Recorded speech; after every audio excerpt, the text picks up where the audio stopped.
உலகத்தில் எது எதுக்கோ ஆராய்ச்சி கூடங்கள் இருக்குதுல்ல, அது மாதிரி தூக்கத்தை பற்றி ஆராய்ச்சி பண்ணுறதுக்கு ஒரு ஆராய்ச்சி கூடம் இருக்குது. அப்படி ஆராய்ச்சி பண்ணணும்னா அதுக்கு மூழ்கிக்கிட்டு இருக்கணும்ல.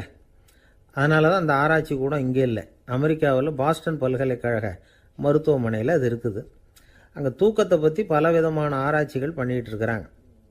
அந்த ஆராய்ச்சி கூடத்தில் இயக்குனராக இருக்கிற ஒரு நிபுணர் அவர் என்ன சொல்கிறார் தெரியுமா? உங்களுக்கு தூக்கம் வரலையா, நீங்கள் நல்லா தூங்கிறதுக்கு தாராளமாக சில யோசனைகளை என்னால் சொல்ல முடியும் அப்படிங்கிறார். யோசனை தானே, காசா பணமாக கேட்டு வச்சுக்கலாமே. உணவு, மனநிலை, தூங்கும் இடத்தோட சூழ்நிலை, படுக்கைக்கு செல்கிறப்போ உள்ள பழக்க வழக்கங்கள், இது காரணமாக ஒருத்தருக்கு தூக்கம் வராமல் போகலாம். தூக்கம் வராததுக்கு இதுதான் காரணம்னா அதையெல்லாம் சுலபமாக கட்டுப்படுத்தலாங்கிறார் அவர். தூக்கத்தை வரவழைக்கக்கூடிய ஒரு நல்ல மருந்து உடற்பயிற்சி.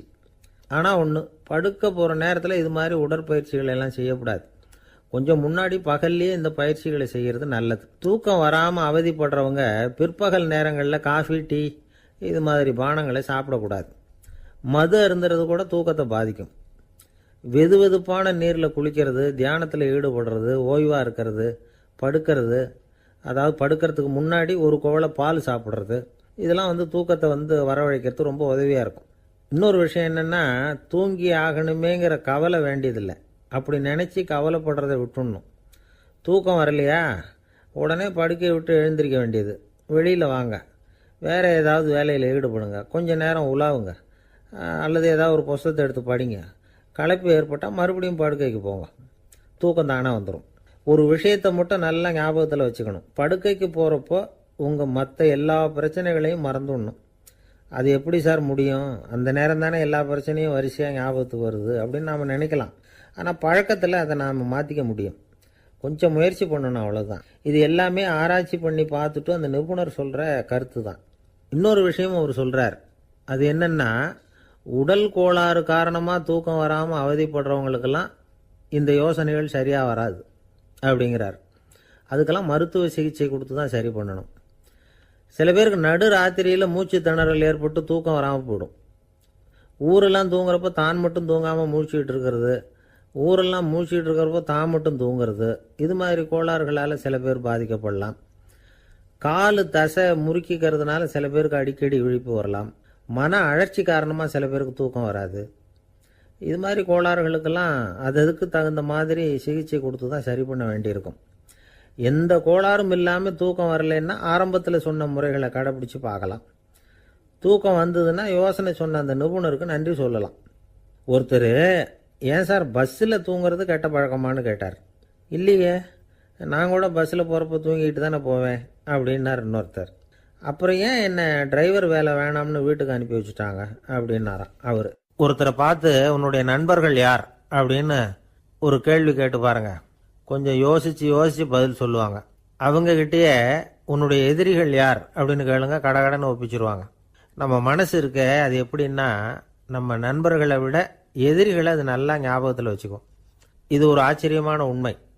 உங்களால் நண்பர்களை மறந்துட முடியும், ஆனால் எதிரிகளை மறந்துட முடியாது. இது ஒரு வேடிக்கையான நிலைமை தான். அழகான தருணங்களை நாம் ஏன் மறந்துடுறோம்? இது இயற்கை. ஏன்னா நம்ம மனசு மலர்களை கவனிக்கிறது இல்லை, அதில் இருக்கிற முள்ளை தான் கவனிக்குது. தன்னை காயப்படுத்துகிற எதையும் அது உடனே கண்டுகொள்ளுது. ஒரு தெளிந்த சிந்தனை உடைய மனசு மிக அழகாக உள்ள எல்லாத்தையும் கவனிக்கும். அது நன்றியுடன் உணரக்கூடிய எல்லாத்தையும் பார்த்து குறிச்சிக்கும். இப்படிப்பட்டவங்க வாழ்க்கை இயல்பாகவே நல்லா அமையும். அது ரொம்ப அபூர்வம். மனசில் உள்ள ஒரு சிறிய அமைப்பை மாற்றுவதை பொறுத்து தான் இந்த விஷயம் அப்படிங்கிறார் ஓஷோ. ஒரு யூத கோவில் இருந்து தான், அது யூதர்களின் மடமாகவும் இருந்தது. அங்கே ஒரு தலைமை குரு, அவர் ரொம்ப கண்டிப்பானவர். அந்த கோவிலை ஒட்டி ஒரு தோட்டம். ஒரு நாள் காலையில் அந்த தோட்டத்தில் 2 இளம் யூதர்கள் நடந்து போய்கிட்டு இருக்கிறாங்க. காலையில் 1 மணி நேரம், மாலையில் 1 மணி நேரம் அவங்க அந்த தோட்டத்தில் நடக்கிறதுக்கு அனுமதி உண்டு. மற்ற நேரங்களில் அவங்க மத புத்தகங்களை படிக்கணும், பிற விதிமுறைகளை கடைபிடிக்கணும். அந்த 2 பேருமே தொடர்ந்து புகைப்பிடிக்கிற பழக்கம் உள்ளவங்க. ஆனால் கோவில் மடத்தில் இருக்கிறப்போ அவங்க புகைப்பிடிக்க முடியாது, அது கடுமையான குற்றம். சரி, நாம் தோட்டத்தில் இருக்கிறப்போவாவது புகைப்பிடிக்கலாமா அப்படின்னு ஒரு ஆசை அவங்க 2 பேருக்குமே. இருந்தாலும் பயம். இப்படி கேட்டால் மதகுரு என்ன சொல்லுவாரோ அல்லது என்ன செய்வாரோங்கிற பயம். இப்படியே கொஞ்ச நாள் ஆச்சு. ஒரு நாள் அந்த 2 பேரில் ஒருத்தன் ரொம்ப கலங்கி போய் அந்த கோவிலிருந்து வெளியில் வந்துக்கிட்டு இருந்தான். வந்தவன் நேராக தோட்டத்து பக்கம் போனான். அங்கே இன்னொருத்தன் ஆனந்தமாக புகை பிடிச்சிக்கிட்டு இருக்கிறான். அதை பார்த்து தான் இவனுக்கு அதிர்ச்சி. அட கடவுளே, என்ன இது, நீ கேட்காமலே ஆரம்பிச்சிட்டியா அப்படின்னா. இல்லை இல்லை, நான் கேட்டுவிட்டு தான் ஆரம்பிச்சிருக்கேன்னா அவன். அப்படியா, என்ன மனுஷன் இவர், நானும் தான் கேட்டேன், என்ன கண்ணாமுன்னான்னு திட்டிவிட்டார். இது என்ன கோவிலா இல்லை நரகமா? உனக்கு புகை பிடிக்கணும்னு ஆசையாக இருந்தால் நரகத்துக்கு போகணும்னு சொல்லிவிட்டார். அது சரி, உன்னை மட்டும் எப்படி அனுமதிச்சார் அப்படின்னு கேட்டான் இவன். அவன் சிரிச்சுக்கிட்டே, நீ எப்படி கேட்ட சொல்லு அப்படின்னா. நாம் இந்த தோட்டத்துக்கு வர அனுமதிக்கப்பட்டிருக்கிறதே ஜபத்துக்காகத்தானே, அதனால் நான் ஜபம் சொல்லும் பொழுது புகை பிடிக்கலாமா அப்படின்னு கேட்டேன். அதுக்கு தான் அவர் சத்தம் போட்டு என்னை அடிக்கவே வந்துட்டார் அப்படின்னா இவன். நீ ஒரு மாதிரியாக கேட்டிருக்க, நான் வேறு மாதிரியாக கேட்டிருக்கிறேன். ஜபம் சொல்லும்போது புகை பிடிக்கலாமான்னு நீ கேட்டிருக்க. ஐயா, புகை பிடிக்கும் பொழுது ஜபிக்கலாமா அப்படின்னு நான் கேட்டேன். அதில் தப்பு ஒன்றும் இல்லை அப்படின்னு பதில் சொல்லிட்டார் அப்படின்னா. ஒரு சிறிய மாற்றம்தான் அது மிகப்பெரிய மாறுதலை ஏற்படுத்தி விட்டது. மனசு நல்ல விதமாக சிந்திக்க ஆரம்பிச்சுட்டுதுன்னா மகிழ்ச்சிக்கு பஞ்சம் இல்லை. ஒரு கஞ்சன் ஆற்றுல விழுந்துட்டான். வெள்ளத்தில் தத்தளிச்சுக்கிட்டு இருக்கிறான். கரையில் நின்ன ஒருத்தர், உன் கையை கொண்டா இப்படி பிடிச்சி இழுத்து கரையில் சேர்த்து விடுறேன்னார். எதையும் கொடுத்து பழக்கம் இல்லாத அவன் கையையும் கொடுக்க மாட்டேன்னுட்டான். இவர் பார்த்தார். உன் கையை கொடுன்னு சொல்கிறதுக்கு பதிலாக நான் என் கையை கொடுக்குறேன் பிடிச்சிக்கோ அப்படின்னார். அவன் கப்புன்னு பிடிச்சிக்கிட்டான். இழுத்து கரையில் போட்டார். என்ன சார், உங்கள் பையன் என்ன செஞ்சுக்கிட்டு இருக்கிறான் இப்போ அப்படின்னு கேட்டார் ஒருத்தர். அடிக்கடி கண்ணாடி முன்னாடி நின்று அழகு பார்த்துக்கிட்டு இருக்கிறான் சார் அப்படின்னாரு அப்பா. இளம் பருவம் இப்படி தான் இருக்கும், அதையெல்லாம் சாதாரணமாக நினச்சிடாதீங்க அப்படின்னாரு அவர். என்ன சார் சொல்கிறீங்க, கண்ணாடி முன்னாடி நின்றுக்கிட்டு நேரத்தை வீணாக்கிக்கிட்டு இருக்கான், அதை ஒரு பெரிய விஷயமா நான் நினைக்கணுமா அப்படின்னாரு இவர்.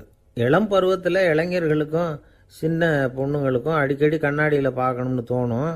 அது வெறுமனே அழகு பார்க்கறது மட்டும் இல்லை, அவங்க தங்களையே தேடி கண்டுபிடிக்கிற ஒரு முயற்சி அது.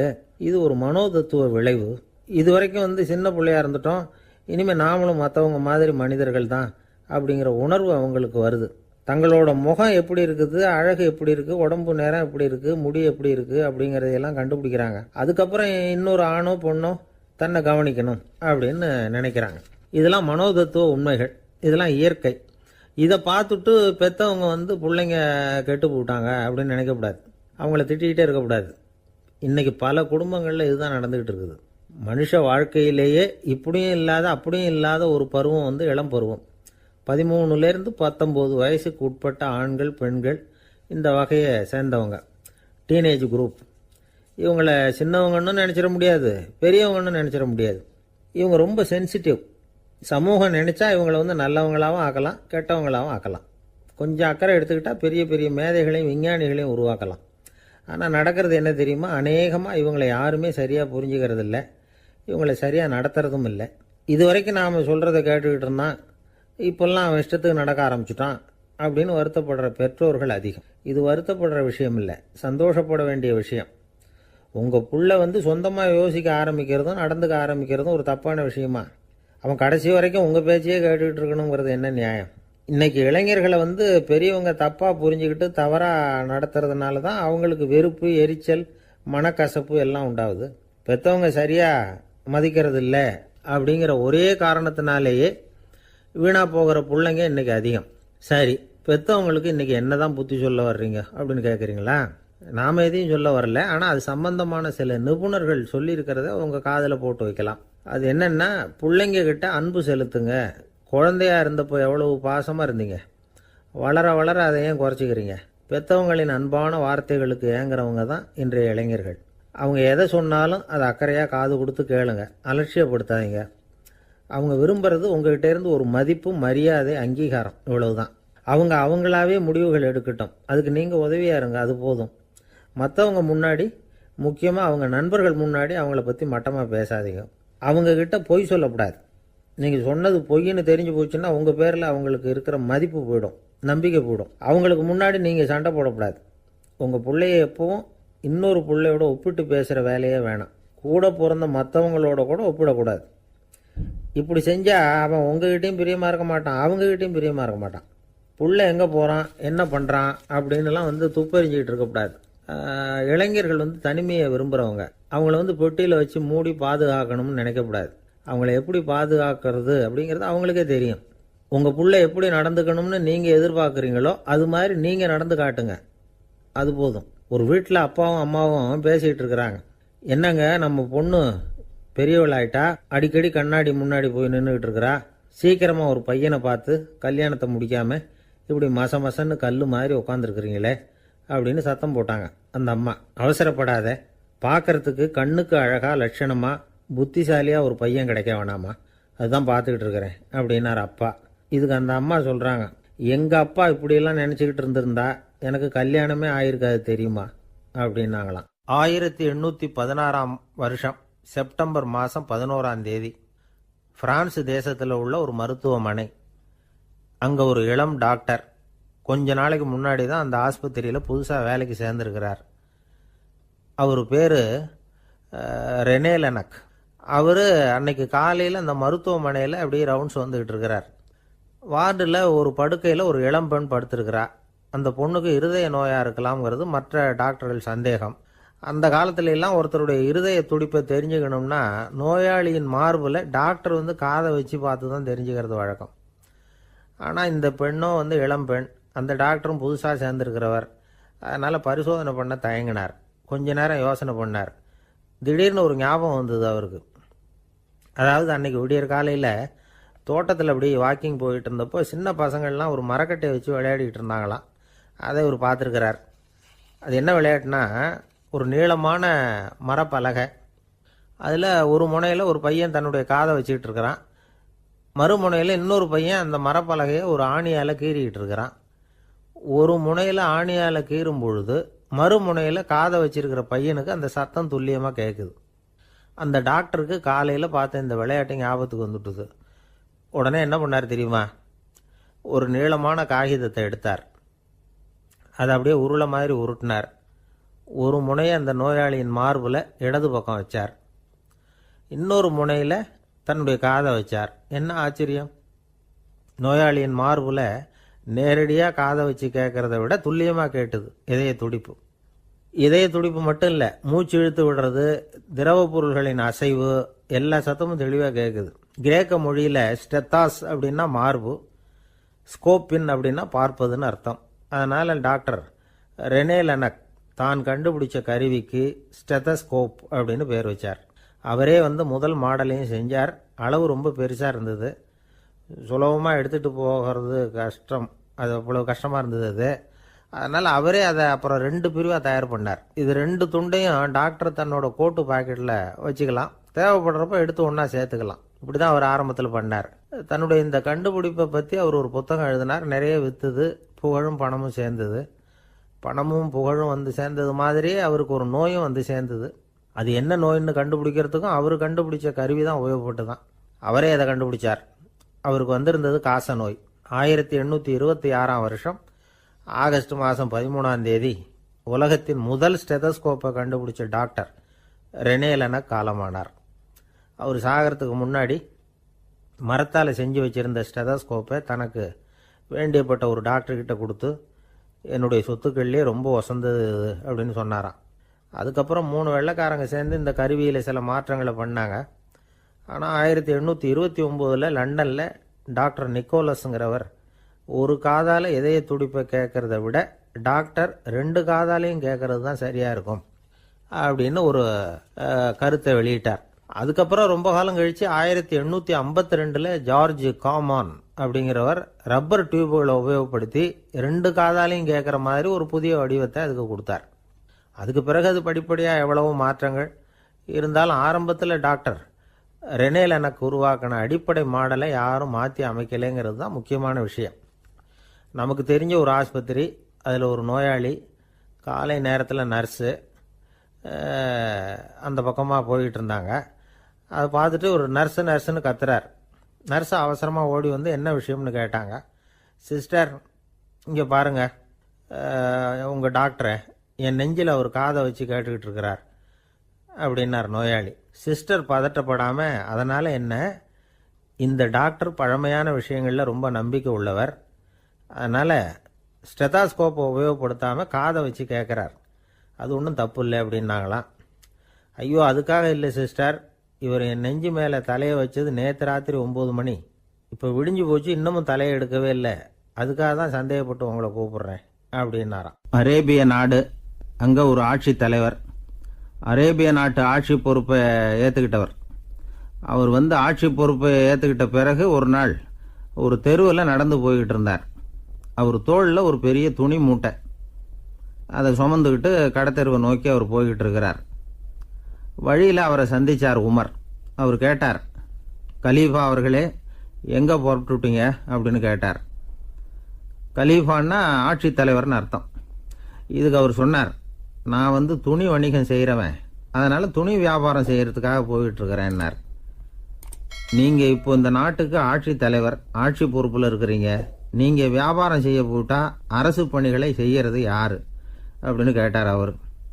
நான் அரசு பணிகளை மட்டுமே செஞ்சுக்கிட்டு இருந்தா என் குடும்பத்தை காப்பாற்றுறது யார் அப்படின்னு கேட்டார் அவர். இப்படி கேட்டவர் யார் தெரியுமா? அவர் தான் அபூபக்கர், இறை தூதர் முகமது அவர்களுக்கு பிறகு கலீஃபாவாக தேர்ந்தெடுக்கப்பட்டவர். அப்போலாம் ஆட்சி தலைவர்களுக்கு சம்பளம்னு எதுவும் கிடையாது. இந்த பிரச்சனையை எப்படி தீர்க்கிறதுன்னு யோசனை பண்ணார் உமர். அபு உபைதா அவர்கள்கிட்ட அழைச்சிட்டு போனார். அவர் யாருன்னா, அவர் தான் பொது நிதி கருவூலத்தின் பொறுப்பாளர். அவர்கிட்ட பிரச்சனையை சொன்னார். இது மாதிரி ஆட்சி தலைவருக்கு பொது நிதியிலிருந்து ஊதியம் அளிக்க முடியுமான்னு கேட்டார். பொது நிதி விதிகளின்படி அதுக்கு சாத்தியம் இல்லைன்னு சொல்லிவிட்டார் அவர். சரி, வேற ஏதாவது வழி இருக்குதான்னு கேட்டார் உமர். அபு உபைதா கொஞ்சம் யோசனை பண்ணி பார்த்தார். அப்புறமா சொன்னார், மக்காவிலிருந்து மதீனாவுக்கு குடிபெயர்ந்து வந்த அகதிகளுக்கு நிதி உதவி அளிக்கிறதுக்கு விதிகளில் இடம் இருக்கு. அப்படி பார்த்தா அபூபக்கரும் அகதி தானே, அதனால எல்லா அகதிகளுக்கும் கொடுக்கறது மாதிரியே அவருக்கும் ஒரு தொகை அளிக்கலாம்னார். கலீஃபா அபூபக்கருக்கு இந்த அகதி உதவி தொகையைத்தான் கொடுத்துட்டு வந்தாங்களாம். குடும்ப செலவுக்கு அது போதுமானதா இல்லை. இருந்தாலும் கலீஃபாங்கிறதுக்காக மற்ற அகதிகளை விட அதிகமாக தொகையை பெற அவர் விரும்பல. மார்பு பக்கம் கிழிஞ்சிருந்த ஒரு மேலாடையை தான் அவர் அணிஞ்சிருந்தார். அவருடைய துணைவியார் அஸ்மா, அவங்க ஒரு நாள் தேன் அருந்த ஆசையாக இருக்குன்னாங்களாம். நமக்கு கிடைக்கிற ஊதியம் குடும்ப செலவுக்கே போதுமானதா இல்லையே, இந்த நிலையில் தேன் வாங்கிறதுக்கு காசுக்கு நான் எங்கே போவேன்ருக்கார் அவர். கொஞ்ச நாள் கழித்து அவங்க ஒரு தொகையை அவர்கிட்ட கொடுத்து தேன் வாங்கிட்டு வர சொன்னாங்களாம். இவருக்கு ஆச்சரியம், ஏது இந்த பணம்னு கேட்டிருக்காரு. நீங்கள் தினமும் குடும்ப செலவுக்காக கொடுத்துக்கிட்டு வந்த பணத்தில் கொஞ்சம் கொஞ்சமாக மிச்சப்படுத்தி வச்சேன்னாங்களாம். அபூபக்கர் அந்த பணத்தை எடுத்துக்கிட்டு நேராக பொது நிதி கருவூல பொறுப்பாளர்கிட்ட போனார். இந்த பணத்தை பொது நிதியில் சேர்த்துருங்க, இது அதிகப்படியாக எனக்கு தரப்பட்டு வந்த ஊதியம், அடுத்த மாதத்திலேருந்து இந்த தொகையை குறைச்சிங்கன்னு வேற சொல்லிவிட்டாராம். பசியை தணிக்க தேவையான அளவு உணவு, ஒரு ஜோடி உடை, இதை தவிர கூடுதலாக மக்கள் பொது நிதியிலிருந்து வாங்கிக்கிறதுக்கு என் குடும்பத்தாருக்கு உரிமை இல்லை அப்படின்னு சொல்லி கண்டிப்பாக சொல்லிவிட்டாராம். அவர் வாங்கிட்டு வந்த இந்த குறைந்த ஊதியம் கூட அவர் மனசை உறுத்திக்கிட்டே இருந்தது. கடைசி நேரம் அவர் தம்முடைய மகள் ஆயிஷா அவர்களை அழைச்சார். மகளே, இதுவரைக்கும் பொது நிதியிலிருந்து நான் வாங்கிட்டு வந்த தொகை என்னுடைய இதயத்தில் பாரமாக அழுத்திக்கிட்டு இருக்கு. என் தோட்டத்தை விற்று அதில் வர்ற பணத்திலிருந்து நான் இதுவரைக்கும் வாங்கிட்டு வந்த ஊதிய தொகையை கணக்கு போட்டு பொது நிதியில் சேர்த்து விடு அப்படின்னாராம். பதவி ஏற்கிறதுக்கு முன்னாடி தன்கிட்ட இருந்ததை விட இப்போ கூடுதலாக என்ன சொத்து இருக்குன்னு பார்த்துருக்கார். ஒரு ஒட்டகம், ஒரு கோப்பை, ஒரு பணியாள். இதையும் அடுத்தபடியாக கலீஃபாவா வர்றவர்கிட்ட ஒப்படைச்சிருங்க அப்படின்னு விட்டாராம். அதே மாதிரி அடுத்து வந்த உமர்கிட்ட ஒப்படைச்சாங்க. அப்போ உமர் சொன்னாராம், அபூபக்கரே, இந்த முன்மாதிரியால் உங்களுக்கு பிறகு இந்த ஆட்சி பொறுப்பை ஏற்கிறவர்களை பெரும் நெருக்கடிக்கு ஆளாகி விட்டீங்க அப்படின்னு சொல்லி ரொம்ப கண் கலங்கினாராம். கடைசியாக அபூபக்கர் தன்னுடைய குடும்பத்தாருக்கு விட்டு சென்ற சொத்து ஒரு படுக்கை விரிப்பு, ஒரு போர்வை, அவ்வளவுதான். இது சிந்திக்க வேண்டிய ஒரு செய்தி. ஒரு ஊரில் ஒரு மன்னர் இருந்தாராம். அமைச்சர் அவர்கிட்ட சொன்னாராம், மன்னா, நம்ம ராஜ்யத்தில் இனிமே லஞ்ச ஊழலே இருக்காதுன்னாராம். ஆஹா, அப்படின்னா ஊழல் பேர் வழிகளையெல்லாம் நாடு கடத்தியாச்சா அப்படின்னு கேட்டிருக்காரு மன்னர். இதுக்கு அவர், அப்படி இல்லைங்க, இனிமே கொடுக்கறதுக்கு ஜனங்கள்கிட்ட பணமே இல்லை அப்படின்னாராம். இந்த உலகத்தில் எல்லாருக்கும் மகிழ்ச்சி தரக்கூடிய ஒரு பொருள் எது?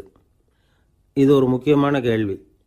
இந்த கேள்விக்கு பொருத்தமான ஒரு பதிலை உங்களால் சொல்ல முடியுமா? அதாவது கொஞ்சம் யோசித்து பார்த்தா பணம்னு சொல்லலாமா? இப்போ கையில் காசு இல்லாதவங்ககிட்ட ஒரு 10 ரூபாய் கொடுத்தா அது அவனுக்கு சந்தோஷத்தை கொடுக்கும். ஏற்கனவே வருமான வரி பிரச்சனையில் சிக்கி இருக்கிறவர்கிட்ட இன்னும் கொஞ்சம் பணம் இந்தாங்கன்னு சொல்லி கொடுத்தோம்னா அது அவருக்கு சங்கடத்தை தான் கொடுக்கும். அதனால் அந்த கேள்விக்கு பணங்கிறது பொருத்தமான பதிலாக இருக்க முடியாது. கேள்வி என்னன்னா, இந்த உலகத்தில் எல்லாருக்கும் மகிழ்ச்சி தரக்கூடிய ஒரு பொருள் எது? சரி, இனிப்புன்னு சொல்லலாமா? ஏன்னா எல்லாருக்கும் இனிக்க தானே செய்யும். அதுலேயும் ஒரு சிக்கல் இருக்குது. சர்க்கரை வியாதிக்காரங்களுக்கு அது என்ன சந்தோஷத்தையாக கொடுக்கும்?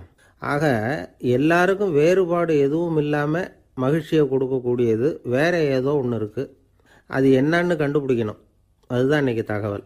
இப்போ அதை கண்டுபிடிக்கணும்னா இந்த கதையை கேட்கணும். அது என்ன கதைன்னா, ஒரு ஊரில் ஒரு ராஜா இருந்தார். அவருக்கும் இதே சந்தேகம் வந்துட்டுது. அதாவது எல்லாருக்கும் இன்பம் தரக்கூடிய பொருள் எது அப்படின்னு. இதுக்கு பதில் தெரிஞ்சுக்கிறதுக்கு ஆசைப்பட்டார். சரி, அதுக்கு என்ன செய்யலாம்னு யோசனை பண்ணார். நாட்டு மக்களுக்கு பகிரங்கமாக ஒரு அறிவிப்பு கொடுத்தார். நம்ம நாட்டு மக்கள் இன்பம் தரக்கூடிய பொருள் எதுன்னு நினைக்கிறாங்களோ அதை கொண்டுகிட்டு வந்து அரண்மனையில் உள்ள கண்காட்சி மண்டபத்தில் வைக்கலாம். அப்படி அவங்க வைக்கிற பொருள்களில் எது எல்லாருக்கும் இன்பம் தரக்கூடியதாக இருக்குமோ அதை வச்சவருக்கு 1000 பொற்காசுகள் பரிசு அப்படின்னு அறிவிப்பு கொடுத்துட்டார். ஜனங்கள் இந்த அறிவிப்பை கேட்டாங்க. அதுக்கப்புறம் சும்மா இருப்பாங்களா? 1000 பொற்காசுன்னா சும்மாவா? அவங்க கையில் என்னென்ன கிடைச்சதோ அதையெல்லாம் கொண்டாந்து அரண்மனை காட்சி மண்டபத்தில் வச்சுட்டாங்க. அதுக்கப்புறமா ராஜா அங்கே வந்தார். ஒவ்வொன்றா பார்த்துக்கிட்டே வந்தார். முதல்ல ஒரு குயில் இருந்தது, இனிமையாக பாடக்கூடிய குயில். இந்த குயிலோட இன்னிசை எல்லாருக்கும் இன்பம் தரக்கூடியது தான். இருந்தாலும் காது கேட்காதவங்களுக்கு இந்த இசை எப்படி இன்பம் தர முடியும்? அதனால் இது சரியில்லைன்னு விட்டார். அடுத்தபடியாக போனார். அங்கே என்ன வச்சுருக்குறாங்கன்னு பார்த்தா ஒரு அழகான மயில் அங்கே தோகை விரித்து ஆடிக்கிட்டு இருக்குது. இந்த மயிலோட ஆட்டம் மனசுக்கு இன்பம் தரக்கூடியது தான். இருந்தாலும் பார்வை இல்லாதவங்க இந்த ஆட்டத்தை பார்த்து ரசிக்க முடியுமா? முடியாது. அதனால் இதுவும் சரியில்லை அப்படின்னு சொல்லிவிட்டார். அதுக்கு அடுத்தபடியாக போனார். பல வகையான இனிப்பு பண்டங்களை வச்சுருந்தாங்க. பார்த்தார், வயசானவங்களுக்கும் நோயாளிகளுக்கும் இது இன்பம் தராது, துன்பம் தான் கொடுக்கும் அப்படின்னார். இப்படி ஒவ்வொன்றா பார்த்துக்கிட்டே போகிறார். அழகான மலர்கள், கனிகள், ஓவியங்கள் எதுவுமே பொருத்தமாக தெரியல. சகல பேருக்கும் இன்பம் தரக்கூடிய வகையில் எதுவும் இல்லை. கடைசியாக வந்தார். அங்கே ஒரு களிமண் பொம்மை இருந்தது. அது என்ன பொம்மை தெரியுமா? பசியால் வாடி இருக்கிற ஒருத்தருக்கு ஒரு அம்மா இனிமையாக பேசிக்கிட்டு சோறு போடுறது மாதிரி அந்த பொம்மையை செஞ்சுருந்தாங்க. அதுக்கு கீழே அன்பு அப்படின்னு எழுதியிருந்துதான். ராஜா பளிச்சுன்னு ஒரு முடிவுக்கு வந்தார். அந்த பொம்மையை செஞ்ச சிற்பியை வரவழைச்சார், பரிசு கொடுத்தார். அன்பு ஒன்று தான் எல்லாருக்கும் இன்பம் அளிக்கக்கூடிய பொருள். காது கேட்காதவங்களும் அதை கேட்க முடியும், பார்வை இல்லாதவங்களும் அதை பார்க்க முடியும், குழந்தைகளும் அதை உணர முடியும் அப்படின்னு அதுக்கு விளக்கம் கொடுத்தார் அந்த மன்னர். இந்த உலகத்தில் எல்லாருக்கும் மகிழ்ச்சி தரக்கூடிய ஒரு பொருள் அன்பு தான். அதை புரிஞ்சுக்கிட்டு தான் சில கணவன்மார்கள் மனைவி பேரில் ரொம்ப அன்பை காட்டிக்கிறது வழக்கம். ஒரு வீட்டு வாசப்படி பக்கமாக மழைக்கு ஒதுங்கினார் ஒருத்தர். மழை தூரிக்கிட்டு இருந்தது, இருட்டு நேரம். அந்த வீட்டில் இருந்தவர், இன்னைக்கு ராத்திரி வேணும்னா இங்கேயே தங்கிட்டு காலையில் போங்க அப்படின்னார். உடனே இவர் சொன்னார், ரொம்ப நன்றிங்க, ஒரு 10 நிமிஷத்தில் இதை வந்துடுறேன் அப்படின்னு சொல்லிவிட்டு எங்கேயோ ஓடினார். 10 நிமிஷம் கழித்து திரும்பி வந்தார். ஆமாம், எங்கே போயிட்டு வந்தீங்கன்னு கேட்டார் வீட்டில் இருந்தவர். நேராக எங்கள் வீட்டுக்கு போய் மனைவி கிட்ட இன்னைக்கு ராத்திரி இங்கேயே தங்கிக்கிறேன்னு சொல்லிவிட்டு வந்துட்டேன் அப்படின்னார் அவர். அன்புல இது ஒரு ரகம். ஆசைப்படுறதுல தப்பு இல்லை, ஆனால் அந்த ஆசை தேவைக்கு தகுந்த மாதிரி இருக்கணும். தேவைக்கு மீறிய ஆசைகள் இருக்கு பாருங்க, அது தேவையில்லை. இந்த கருத்தை வலியுறுத்தது மாதிரி ஒரு கதை உண்டு. தேவேந்திரனுக்கு திடீர்னு வீடு கட்டணும்னு ஒரு ஆசை வந்துதான். வீடுன்னா நாம் கட்டுற மாதிரி இல்லை. தேவேந்திரன் வீடுன்னா சும்மாவா? ஒரு பிரம்மாண்டமான அரண்மனை கட்டணும். அது மாதிரி இந்த 3 லோகத்துலேயும் ஒரு அரண்மனை கிடையாது அப்படின்னு எல்லாரும் சொல்லணும். இது அவனோட ஆசை. உடனே தேவ தச்சரான விஸ்வகர்மாவை கூப்பிட்டான், உத்தரவு போட்டான். விஸ்வகர்மா தன்னுடைய உதவியாளர்களை எல்லாம் கூப்பிட்டு ஒன்றா சேர்த்துக்கிட்டார். படாத பாடுபட்டு ஒரு பெரிய அரண்மனையை கட்டி முடித்தார். கட்டி முடிக்க 1000 வருஷம் ஆச்சு. தேவேந்திரன் பார்க்குறான். அவனுக்கு திருப்தி ஏற்படலை. என்னுடைய அந்தஸ்துக்கு இது ரொம்ப சாதாரணமான கட்டிடம், இதை விட இன்னும் பெருசாக கட்டு அப்படின்னா. தேவ தச்சர் திணறி போயிட்டார். அவரால் அதுக்கு மேலே எதுவும் செய்ய முடியல. என்ன பண்ணுறதுன்னு யோசனை பண்ணார். நேராக நாரதர் காலில் போய் விழுந்தார். நீங்கள் தான் என்னை இந்த பிரச்சனையிலேருந்து காப்பாற்றணும்னார். நாரதர் யோசனை பண்ணார். சரி, கவலைப்படாதேன்னார். நேராக இந்திரங்கிட்ட போனார். இந்திரன் வந்து நாரதரை பார்த்த உடனே வாங்கன்னு கூட்டிகிட்டு போய் அரண்மனையை காட்டினான். இது மாதிரி ஒரு அரண்மனையை நீங்கள் வேற எங்கேயாவது பார்த்துருக்குறீங்களா அப்படின்னு ரொம்ப பெருமையாக கேட்டான். நான் பார்த்ததில்லை, ஆனால் என்னை விட வயசில் மூத்தவர் மகரிஷி லோமேசர், அவர் ஒரு வேளை பார்த்துருக்கிறாரோ என்னமோ அப்படின்னார். உடனே அவரை மனசில் நினச்சி தியானம் பண்ணினார். அடுத்த கணம் லோமேசர் அங்கே வந்தார். இடையில் ஒரு சின்ன துண்டு, கையில் ஒரு கமண்டலம், தலையில் ஒரு பாய், அவ்வளவுதான் அவர்கிட்ட இருந்தது. எதுக்காக தலையில் எந்த பாய் அப்படின்னு கேட்டான் இந்திரன். என்ன மாதிரி அற்ப ஆயுள் உள்ள ஒரு ஜீவன் தனியாக வீடு கட்டிக்கிட்டு திண்டாடணுமா? இந்த பாய் தான் ஒரு வீடு மாதிரி எனக்கு நிழல் கொடுக்குது அப்படின்னார் அவர். என்னது, உங்களுக்கு வந்து அவ்வளவு கொஞ்சமான ஆயுளா அப்படின்னு ஆச்சரியத்தோடு கேட்டான் இந்திரன். ஆமாம், இதை பாரு, என்னுடைய மார்பில் ஒரு பொற்காசு அளவுக்கு ரோமம் உதிர்ந்துட்டுது. எப்போ என் உடம்புல உள்ள எல்லா ரோமமும் உதிர்ந்துருமோ அப்போ என்னுடைய ஆயுள் முடியும் அப்படின்னார். எப்போ அந்த ரோமங்கள் பூரா உதிரும்னு கேட்டான் இவன். ஒரு பிரம்மா மறைஞ்சதும் ஒரு ரோமம் உதிரும். என் உடம்புல உள்ள ரோமங்களின் எண்ணிக்கை எவ்வளவோ அவ்வளவு பிரம்மாக்கள் தோன்றி அவங்க ஆயுள் முடியும் பொழுது என் உடம்புல உள்ள ரோமங்கள் பூரா உதிரும் அப்படின்னார். அப்படின்னா ஒரு பிரம்மாவோட ஆயுள் எவ்வளவு காலம்னு கேட்டான். ஒரு பிரம்மாவுக்கு 100 தேவ வருஷம். ஒவ்வொரு தேவ வருஷத்துக்கும் 365 தேவ நாள். ஒவ்வொரு தேவ நாள்லேயும் ஒன்ன மாதிரி 14 இந்திரர்கள் தோன்றி மறைகிறாங்க அப்படின்னு மகரிஷி லோமேசர் சொல்கிறார். இதை கேட்டதும் இந்திரன் ஆடி போயிட்டான். அவ்வளவு ஆயுள் உள்ள இவரே அற்ப ஆயுள்னு சொல்கிறார். நான் என்னுடைய ஆயுளை பெருசாக நினச்சிக்கிட்டு பிரம்மாண்டமான அரண்மனை கட்டணும்னு ஆசைப்படுறேனே அப்படின்னு நினச்சான். எனக்கு வீடு கட்டின வரைக்கும் போதும்னு விட்டான். அதனால் நாமெல்லாம் நம்முடைய தேவைக்கு தகுந்த மாதிரி ஆசைப்படுறது தான் நியாயம். ஆனால் அப்படியே நடந்துக்கிறோம். மனுஷன் வந்து கடவுளையே ஏமாற்றி காசு வாங்கிறதுக்குள்ள ஆசைப்படுறான். ஒருத்தன் கடவுளை நினச்சி தவம் இருந்தான். கடவுள் நேரில் வந்தார். தேவலோகத்தில் ரூபாய்க்கெல்லாம் என்ன மதிப்புன்னு கேட்டான். அங்கெல்லாம் ரூபாய்ங்கிறது உங்கள் பணத்தில் 1 கோடி ரூபாய்க்கு சமம். அதாவது தேவலோகத்தில் 1 ரூபான்னா இங்கே 1 கோடி ரூபா. அது மாதிரி எங்களுக்கு ஒரு நாளுங்கிறது உங்கள் கணக்கில் 1 கோடி வருஷத்துக்கு சமம் அப்படின்னார் கடவுள். அப்படின்னா எனக்கு நீங்கள் அதிகமாக எதுவும் தர வேணாம், உங்கள் கணக்குப்படி ஒரே 1 ரூபா கொடுங்க, அது போதும்னா இவன் ரொம்ப சாமர்த்தியமாக. கடவுள் யோசனை பண்ணார். அது ஒன்றும் கஷ்டம் இல்லை, 1 ரூபா தானே கேட்குற, கொடுத்துட்றேன். ஆனால் இப்போ வரும்பொழுது நான் எடுத்துக்கிட்டு வரல, எங்கள் கணக்குப்படியே 1 நாள் பொறுத்துக்க பணத்தோடு வந்துடுறேன் அப்படின்னு சொல்லிவிட்டு பறந்து போயிட்டார். ஒரு நாள் ஒரு தகப்பனார் தன்னுடைய பிள்ளையை அழைச்சிக்கிட்டு வந்தார். சார், இவன் சரியாக படிக்க மாட்டேங்கிறான், பெரியவங்களை மதிக்க மாட்டேங்கிறான், நீங்கள் கொஞ்ச நாள் இவனுக்கு குருவாக இருந்து நல்ல விஷயங்களை சொல்லி கொடுத்தா தேவையில்லைன்னார்.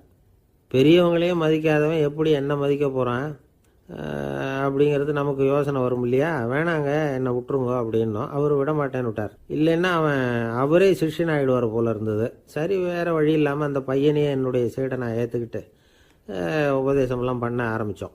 அதாவது குரு பக்தின்னா அது எப்படி இருக்கணுங்கிறத பற்றி சொல்லி கொடுத்தோம் அவனுக்கு. சதமகர் அப்படின்னு ஒரு குரு இருந்தார். அவருக்கு ஒரு சீடர். அவன் பேர் துளசி சைதன்யன், நைஷ்டிக பிரம்மச்சாரி. தன்னுடைய குருவுக்கு எந்த நேரத்தில் எது தேவைங்கிறத புரிஞ்சுக்கிட்டு சேவை செய்கிறவன். ஆனால் இவனை பற்றி மற்ற சீடர்களுக்கு பொறாமை வந்துட்டுது. இவன் மட்டும் இப்படி இருக்கானேன்னு உடனே குருக்கிட்ட போய் கோல் மூட்டினாங்க. அவன் சரியில்லை, அவன் நடந்துக்கிறது சரியில்லை, அப்படி இப்படின்னு எதையாவது சொல்லி. இருந்தாலும் இதையெல்லாம் அந்த குரு நம்பலை. அவருக்கு தெரியும் யார் யார் எப்படின்னு.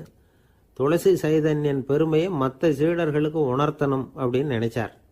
அதுக்கு ஒரு வழி பண்ணார். ஒரு நாள் சீடர்களை எல்லாம் கூப்பிட்டுக்கிட்டு ஒரு காட்டு வழியாக போய்கிட்டு இருந்தார். அங்கே ஒரு பெரிய மலை அருவி கொட்டிக்கிட்டு இருந்தது. குரு சீடர்கள் பக்கம் திரும்பினார். இந்த மலையின் மேலே இருந்து அந்த படு பாதாளத்தில் குதிக்கிறதுக்கு உங்களில் யார் தயார் அப்படின்னு கேட்டார். ஒரு சீடனும் வாயை திறக்கலை, ஒதுங்கி நின்றுக்கிட்டாங்க. பின்னாடி மூட்டை முடிச்சோடு வந்துக்கிட்டு இருந்தான் துளசி சைதன்யன். அவனை பார்த்தார். தப்பாருப்பா, நீ மேலே இருந்து அந்த அருவியில் குதி அப்படின்னார். அப்படியே செய்கிறேன் சுவாமின்னா ஓடி போய் பொத்துன்னு குதிச்சுட்டான். அடுத்த கணமே குருநாதர் தன்னுடைய யோக சக்தியால் பறந்து போய் அவன் கீழே விழுந்துடாமல் தாங்கி பிடிச்சி கொண்டுகிட்டு வந்துட்டார். மற்ற சீடர்களுக்கெல்லாம் ஒரு மாதிரி ஆயிட்டுது. அடுத்தபடியாக என்ன பண்ணலாம்னு யோசித்தாங்க இவனை மாட்டி விடுறதுக்கு. ஒரு நாள் வெத்தலை அடிக்கிற ஒரு சின்ன உரலையும் உலக்கையையும் எடுத்து ஒளிய வச்சுட்டாங்க. சதமகர் சன்னியாசி இல்லை, அவர் வெத்தலை போடுவார். பல்லு சரியில்லை, அதனால் இடித்து தான் வெத்தலையை போடணும். திடீர்னு வெத்தலை பாக்கு கேட்டார். வழக்கமாக உரலில் இடித்து தர்றது தான் துளசியின் பழக்கம். உரலை தேடினா கிடைக்கல, என்ன பண்ணுறது? குரு கேட்டுவிட்டாரே, குரு சேவை தானே முக்கியம். இவன் என்ன பண்ணா, வெத்தலை பாக்க தன்னுடைய வாயில் போட்டு முன்னு அதை எடுத்து அவர்கிட்ட கொடுத்துட்டான். குரு எதையோ படிச்சுக்கிட்டே அதை வாங்கி வாயில் போட்டுக்கிட்டார். துளசி, இன்னைக்கு தாம்பூலம் வந்து நல்லா இடிக்கப்பட்டிருக்கு, ருசியாக வேற இருக்குது, அதை இடித்த பாத்திரத்தை என் கண்ணால் பார்க்கணும்னு ஆசையாக இருக்குன்னு விட்டார். அதை மட்டும் அனுப்பி போய் நீ வர வேண்டான்னு வேற சொல்லிவிட்டார். இதை கேட்டதும் துளசி தவிச்சு போயிட்டான். இவன் போகாமல் எப்படி வாயை மட்டும் அனுப்பி வைக்க முடியும்? இவன் தவிக்கிறத பார்த்ததும் மற்ற சீடர்களுக்கெல்லாம் மனசுக்குள்ளே ரொம்ப சந்தோஷம். துளசி கொஞ்சமும் யோசிக்கலை, வாழை எடுத்தான், தன்னுடைய தலையவே அப்படியே அறுத்து வெட்டி எடுத்தான், இன்னொரு சீடங்கிட்ட கொடுத்துட்டான், எடுத்துகிட்டு போன்னு சொல்லி கொண்டுட்டு போய் குரு முன்னாடி வைக்கிறாங்க. அந்த தலையில் வாய் திறந்துருக்கு, வெத்தலை போட்டு முன்னு இருந்தது, தெரிஞ்சு போச்சு, சிவப்பாக இருந்தது. அவனுடைய குரு பக்தியை இப்போ எல்லாரும் ஒத்துக்கிட்டாங்க. அதுக்கப்புறம் குரு சதமகர் தன்னுடைய அற்புத திறமையினால் அந்த தலையை மறுபடியும் ஒட்ட வச்சுட்டார். துளசிக்கு உயிர் வந்துட்டுது. இப்படி ஒரு பெரிய கதை உண்டு. அதாவது துளசி சைதன்யன் அவனுடைய குரு பக்தி எப்படி அப்படின்னு கேட்டோம். ரொம்ப அபாரம் அப்படின்னு அந்த பையன் அடக்கமாக, சும்மா விளையாட்டுக்காக தான் அப்படி அவங்ககிட்ட கேட்டோம். ஏன்பா உன்னுடைய குரு பக்தியை என்கிட்ட காட்டுறதுக்கு உன்னோட கழுத்தை நீயே அறுக்கணும்னு நான் சொன்னா அதை நீ செய்வியா அப்படின்னு கேட்டோம். என்னுடைய கழுத்தை வந்து நானே அறுக்க வேண்டிய அவசியம் இல்லை சார் அப்படின்னா அவன். ஏண்டான்னு, அதே காரியத்தை தான் இனிமேல் நீங்கள் தினமும் செய்ய போகிறீங்களே சார் அப்படிங்கிறான். ஒருத்தர் ரொம்பவும் மகிழ்ச்சியாக வந்துக்கிட்டு இருந்தார். என்ன விஷயம்னு விசாரித்தேன். நான் தோற்று போயிட்டேன், அதுதான் மனசுக்கு மகிழ்ச்சியாக இருக்குது அப்படின்னார். எனக்கு இது ரொம்ப ஆச்சரியமாக போச்சு. இந்த உலகத்தில் தோற்று போகிறவங்க யாரும் மகிழ்ச்சியாக இருக்கிறது இல்லை. அப்படி இருக்கிறப்ப இவர் இப்படி சொல்கிறாரே, எங்கே தோற்று போனீங்கன்னு கேட்டேன். அதுக்கப்புறம் தான் அவர் விவரமாக சொன்னார். என்னோட 5 வயசு குழந்தையோட நான் விளையாடிக்கிட்டு இருந்தேன். அந்த விளையாட்டில் என் குழந்தை ஜெயிச்சு விட்டுது, நான் தோற்று போயிட்டேன் அப்படின்னார் ரொம்ப உற்சாகமாக. நான் யோசித்து பார்த்தேன்.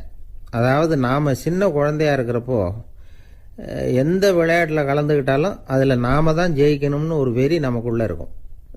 நம்மளை எதிர்த்து விளையாடுறவர் நல்லவரா கெட்டவரா, பெரியவரா சின்னவரா அப்படிங்கிறதெல்லாம் முக்கியம் கிடையாது. அவர் தோற்று போகணும், நாம் ஜெயிக்கணும், அதுதான் முக்கியம். எதிரியை சந்தோஷப்படுத்த விளையாடுகிற கலை வந்து அப்போ நமக்கு தெரியறதில்ல. வாழ்க்கையில் ஒரு பக்குவம் வந்ததுக்கு அப்புறம் வெற்றி பெறணுங்கிற மன அழுத்தம் போயிடுது. போட்டியில் ஜெயிக்கணுங்கிறத விட குழந்தையை சந்தோஷப்படுத்தணுங்கிறது முக்கியமாக போச்சு. ஜெயிக்கணுங்கிற வெறி ஓடி போட்டுது. ஒரு குழந்தையா இருந்தப்போ நம்ம வளர்ச்சிக்கு உதவிய வெறி பெரியவனானதுக்கு பிறகு நமக்கு எதிரியாக மாறுது. அதை சரியான சமயத்தில் நாம் புரிஞ்சுக்கிட்டோம்னா போதும், நாம் பொழைச்சிக்கலாம்.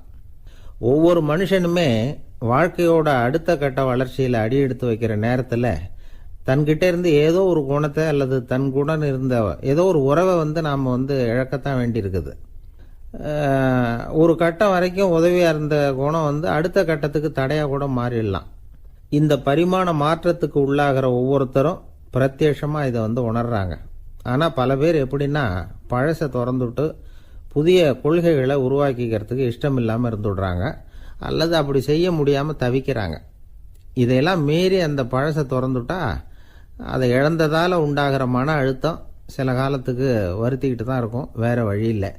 ஆரோக்கியமான ஒரு முன்னேற்றத்துக்காக அந்த மன அழுத்தத்தை தாங்கிக்கத்தான் வேணும் அப்படிங்கிறாரு அந்த உலக புகழ்பெற்ற மேதை ஒருத்தர், இந்த ஸ்காட் பெக் அப்படிங்கிறவர். பிறந்த நாள் முதல் இதுதான் சரி அப்படின்னு கற்பிக்கப்பட்டு வந்த ஒவ்வொரு தத்துவத்தையும் தங்களுடைய வளர்ச்சிக்கு தகுந்த மாதிரி மாற்றி அர்த்தப்படுத்தி கொள்ள முடியாமல் வாழ்க்கை சூழல்ல அப்படியே அரைப்பட்டு தூளாகிறவர்கள் தான் ரொம்ப தவிக்கிறாங்களாம். இதுதான் அவருடைய கருத்து. பெரும்பாலும் மனிதர்களுடைய நடுத்தர வயசில், அதாவது 30 தாண்டுகிற சமயத்தில் தான் இந்த தவிப்பு உண்டாகுதான். இதை தான் மேற்கத்திய நாடுகளில் அடிக்கடி மிட் லைஃப் கிரைசிஸ் அப்படின்னு சொல்கிறாங்க. அப்பப்போ பழசையெல்லாம் தொலைச்சி விட்டு புதுசாக பிறக்கிறதுக்கு கற்றுக்கணும். ஒவ்வொரு நிமிஷத்தையும் அந்த நிமிஷத்துக்கு ஏற்ற சித்தாந்தம் கொண்டவர்களாக சந்திப்போம் அப்படிங்கிறார் அந்த உளவியல் நிபுணர். இப்படி பழகிக்கிட்டால் வாழ்க்கை இன்பமயம், இல்லைன்னா தவிப்பு மயம்தான். பழசை தொலைக்க முடியாதவர்களில் எத்தனையோ பேர் உண்டு, எத்தனையோ ரகம் உண்டு. அதில் வேடிக்கையான நண்பர்களும் உண்டு. ஒருத்தர் நண்பர் வீட்டுக்கு போனார். அவர் ஏதோ இனிப்பு பலகாரம் கொடுத்து சாப்பிட சொல்லியிருக்கிறாங்க அவங்க வீட்டில். இவர் சாப்பிட்டு பார்த்துட்டு சொன்னாராம், சார் 6 மாதத்துக்கு முன்னாடி ஒரு தடவை இங்கே வந்தேன், அப்போது ஒரு இனிப்பு பலகாரம் கொடுத்தீங்க, அது இதை விட நல்லா இருந்தது சார் அப்படின்னாராம். அப்போ செஞ்ச அதே இனிப்பு பலகாரம் தான் சார் இதுவும் அப்படின்னாராம் அவர். இயேசுநாதர்கிட்ட ஒருத்தர் வந்து கேட்டாராம், இயேசுவே என்னை எவ்வளவு நேசிக்கிறீர்கள் அப்படின்னு. அவர் தன்னுடைய இரு கைகளையும் அகல விரித்து இவ்வளவு என்று சொல்லி சிலுவையில் உயிர் நீத்தார் அப்படின்னு சொல்லுவாங்க. அதாவது அந்த நேசிப்புக்கு எல்லை கிடையாது, அதே போல மன்னிப்புக்கும் எல்லை கிடையாது. இது இயேசுநாதர் சொல்லி கொடுத்த ஒரு பாடம். இயேசுனுடைய சீடர்களில் ஒருத்தன் பீட்டர், அவன் ஒரு நாள் இயேசுநாதர்கிட்ட கேட்டிருக்கான், இயேசுவே நான் வந்து என்னுடைய தம்பி கிட்ட அடிக்கடி சண்டை போட்டுக்கிட்டு இருக்கிறேன், என்னுடைய சகோதரன் கூட, அவனை நான் எத்தனை தடவை மன்னிக்கிறது? ஏற்கனவே 7 தடவை அவனை மன்னிச்சுட்டேன் அப்படின்னு சொல்லியிருக்கிறான். அப்போ இயேசு சொன்னாராம், மன்னிக்கிறதுக்கு எத்தனை தடவைங்கிற கணக்கெல்லாம் கிடையாது. எத்தனை தடவை உன்னுடைய சகோதரன் உன்னை கோபப்படுத்துகிறானோ அத்தனை தடவை நீ மன்னிக்கிறதுக்கும் தயாராக இருக்கணும், அதுதான் அப்படின்னு சொன்னாராம். அப்போ இவனுக்கு ஒன்றும் புரியல, இது என்ன அவன் தப்பு பண்ணிக்கிட்டே இருப்பான், நாம் மன்னிச்சுக்கிட்டே இருக்கிறதா அப்படிங்கிறது மாதிரி குழப்பமாக இருந்திருக்கிறான். அப்போ இயேசுநாதர் தன்னுடைய சீடன் பீட்டர்கிட்ட ஒரு கதை சொன்னாராம்.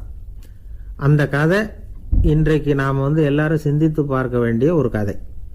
அதாவது மன்னிப்பை விரும்புகிறவர்கள் மன்னிக்கவும் தயாராக இருக்க வேண்டும் அப்படிங்கிறது தான் அந்த கதையினுடைய தத்துவம். அந்த இயேசுநாதர் சொன்ன கதை என்னன்னா, ஒரு மன்னர் இருந்தார். அவர் ஒரு நாள் அரண்மனையில் உட்காந்து கணக்கு வழக்குகள்லாம் பார்த்துக்கிட்டு இருந்தார். நம்ம அரண்மனையிலேருந்து யார் யார் அரசாங்க கடன் வாங்கியிருக்கிறாங்க, யார் யார் திருப்பி செலுத்தி இருக்கிறாங்க அப்படிங்கிற விவரத்தையெல்லாம் பார்த்துக்கிட்டு இருந்தார். அப்போ தான் புரிஞ்சுது, அந்த அரண்மனையில் வேலை செய்கிற ஒருத்தனே அரசாங்க கடன் ஒரு வாங்கியிருக்கிறான். எவ்வளவு? 10,000 பொற்காசுகள் வாங்கியிருக்கான் கடன். இந்த 10,000 பொற்காசுகளை திருப்பி செலுத்தலை அரசாங்கத்துக்கு. இது மன்னர் கவனத்துக்கு வந்தது.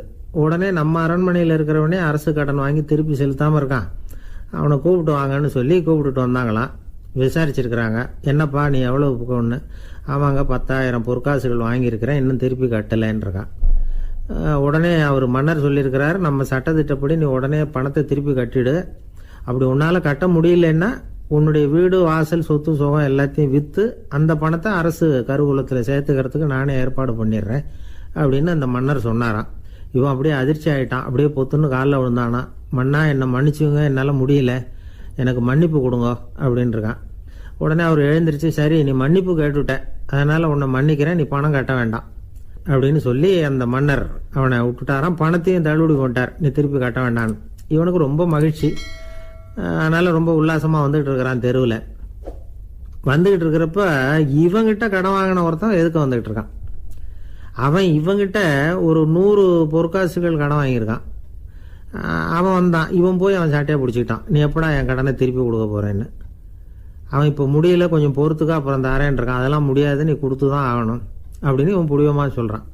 இப்போ நிலைமையை பாருங்கள், இவன் ஏற்கனவே இவன் 10,000 பொற்காசுகள் அரசாங்கத்தில் கடன் வாங்கினா அதுக்கு மன்னிச்சு விட்டுட்டார் இவனை.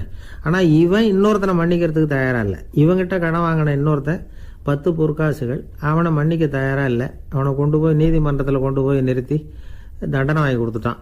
நீதிபதி என்ன சொன்னார், அந்த இவன் வாங்கின பொற்காசுகளை திருப்பி கட்டுற வரைக்கும் ஜெயிலில் இருக்கணுங்கிறது தீர்ப்பு. ஆனால் உடனே அரசர் காதில் வந்து விழுந்தது. சொல்லிட்டாங்க, உங்ககிட்ட மன்னிப்பு வாங்கிட்டு போனானே ஒருத்தன், அவன் வந்து இன்னொருத்தனை மன்னிக்கிறதுக்கு தயாராக இல்லை, அவனை கொண்டு போய் ஜெயிலில் அடைச்சிட்டான் அப்படின்னு. உடனே மன்னர் பார்த்தார், இவனை மறுபடியும் கூப்பிட்டு வர சொன்னார். தபாரப்பா, நான் வந்து உன்னை மன்னிச்சு விட்டேன், ஆனால் நீ இன்னொருத்தனை மன்னிக்கிறதுக்கு தயாராக இல்லை, அதனால் என்னுடைய தீர்ப்பையும் மாத்துறேன், நீயும் அரசு கடன் தீர்ற வரைக்கும் ஜெயிலில் தான் இருக்கணும் அப்படின்னு சொல்லி ஜெயிலுக்கு அனுப்பிச்சிட்டாராம்.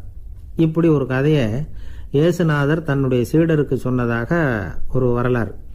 அது என்ன, அதுலேருந்து நாம் புரிந்து கொள்ள வேண்டியதுன்னா, நாம் வந்து மன்னிக்கப்படணும்னு நாம் விரும்புகிறோம்னா நாம் இன்னொருத்தரை மன்னிக்கிறதுக்கு தயாராக இருக்கணும். அதனால் நாம் வந்து இன்னொருத்தரை யாரையும் மன்னிக்க மாட்டோம், ஆனால் என்ன இன்னொருத்தரை மன்னிக்கணும் அப்படிங்கிறது மாதிரி செய்யக்கூடாதுன்னு சொல்லுவாங்க. அது மாதிரி நாம் வந்து இப்போ இது தப்பாக புரிஞ்சுக்கிறவங்களும் இருக்கிறாங்க. பாவம் மன்னிப்புங்கிறதுலாம் எதுக்குன்னா, அதாவது மறுபடியும் பாவம் செய்யாமல் இருக்கிறதுக்காக தான். அதான் மன்னிக்கிறாரே அப்படிங்கிறதுக்காக மறுபடியும் பாவம் பண்ணிகிட்டு இருக்கிறது இல்லை. அதான் ஒருத்தர் கேட்டாராம், பாவத்திலேருந்து மன்னிப்பு கிடைக்கணும்னா நீ என்ன செய்யணும் அப்படின்னு கேட்டிருக்கார். அதுக்கு அவன் சொல்லியிருக்கிறான், நான் முதல்ல பாவம் செய்யணும், அப்போ தானே மன்னிப்பு கிடைக்கும் அப்படின்னு நானா. இப்படிப்பட்டவர்கள் தான் இன்னைக்கு உலகத்தில் அதிகமாக இருக்கிறாங்க. அதனால் இந்த மன்னிப்பின் மகத்துவங்கிறது இயேசுநாதர்கிட்டேருந்து தான் நாம் புரிஞ்சுக்கணும். அந்த இயேசு சொன்ன அந்த மன்னிக்கிற மனோபாவம் இருந்தால் இன்னைக்கு உலகம் பூராவும் அமைதி பூங்காவாக இருக்கும். அதில் ஒன்றும் ஆச்சரியமே இல்லை, அதில் ஒன்றும் சந்தேகமும் இல்லை. அதனால் மன்னிக்கிற மனோபாவத்தை நாம் எல்லாரும் நமக்குள்ளே வளர்த்து கொள்ள வேண்டும் அப்படிங்கிறது தான் நாம் இன்றைக்கு எல்லோரும் சிந்தித்து பார்க்க வேண்டிய ஒரு செய்தி. ஒரு வயசான அம்மா தெரு வழியாக போயிட்டு இருந்தாங்க. அவங்க கையில் எண்ணத்தையோ வச்சுக்கிட்டு அதை அடிக்கடி பார்த்துக்கிட்டே இருந்தாங்க. ஒருத்தன் மெதுவாக அவங்கக்கிட்ட போய் கையில் இருக்கிறது என்ன அப்படின்னு எட்டி பார்த்தா அவங்க கையில் 4 பல்லு இருந்துதான். இவன் ஆச்சரியமாக அந்த அம்மாவை பார்த்தான். ஏம்மா உனக்கு என்ன பைத்தியமா, ஏது இந்த பல்லு, இதை என்னத்துக்காக கையில் வச்சுக்கிட்டு அலைஞ்சிக்கிட்டு இருக்கிற அப்படின்னு கேட்டிருக்கான். அதுக்கு அந்த அம்மா விவரம் சொல்ல ஆரம்பித்தாங்களாம். இதை பாருப்பா, எனக்கு ஒரு மகன் இருந்தான், அவனை ரொம்ப செல்லமாக வளர்த்தேன். அவனை தரையிலேயே நடக்க விடுறதில்ல, எப்பவும் தூக்கி வச்சுக்கிட்டு இருப்பேன். அவன் நல்லா பெரியவனாகி பள்ளிக்கூடம் போகிறப்ப கூட அவன் புஸ்தக மூட்டையை நான் தான் சுமந்துக்கிட்டு போவேன். பார்க்குறவங்க கூட கேலி பண்ணுவாங்க, ஏம்மா படிக்க போகிறது நீயா உன் பிள்ளையான்னு கேட்பாங்க.